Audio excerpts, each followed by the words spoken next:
ज़हर ज़िंदगी ड्रामे जी दोस्तों नेक्स्ट एपिसोड जेका अचण वारी आहे छा उन में कमाल खान जो ऐं ओठे जो हाकिम खान बिल्कुलु साथ ॾींदो या इहो वरी हिकिड़ी सियासत करे इन्हनि खे फसाईंदो। छा हाणे जेको आहे पठाणी इन मरियम खे ॿधो आहे वण सां इहो केतिरो इन खां साबित कराईंदी या मञी वेंदी मरियम त ज़हर उन ॾिनो हुयो।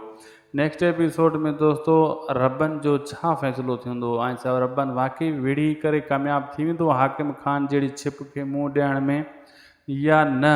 सॼी कहाणी तव्हांखे दोस्तों इन एपिसोड में ॿुधाईंदासीं। पहिरियां इन खे पूरो ॾिसो जीअं तव्हांखे सॼी कहाणी सम्झ में अचे। थी सघे त शायदि को सो भी लोग यूट्यूब चैनल ऐं फेसबुक पेज खे फॉलो लाइक शेयर ज़रूरु कंदा।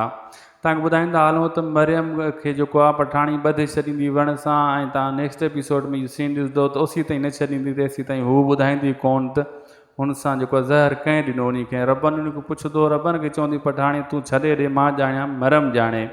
बाक़ी रबन खे सदाईं हथियार खयल हूंदो तव्हां ॾिसंदो घिटनि में पियो फिरंदो ऐं इंतज़ार में हूंदो त कहिड़े टाइम कमाल खान ऐं हाकिम खान ऐं ओठो हमलो कंदा। लेकिन हाकिम खान खे पंहिंजो भउ बि आहे गफ़ार खान खां टिजे थो त उहो कुझु न वरी बाद में रिएक्शन न ॾे।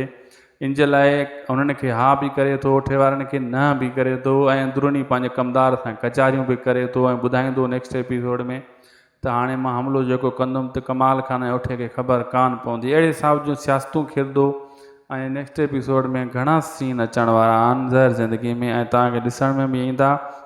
इंशाल्लाह उहे तव्हांखे ज़बरदस्त लॻंदा। असांखे ॾींदा इजाज़त। उमेद आहे वीडियो तव्हां असीं ताईं ॾिठो हूंदो ज़रूरु। नेक्स्ट एपिसोड में बक़ाया कहाणी तव्हांखे ॿुधाईंदासीं।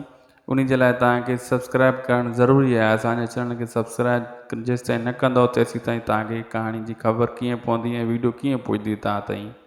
ख़ुदा हाफ़िज़।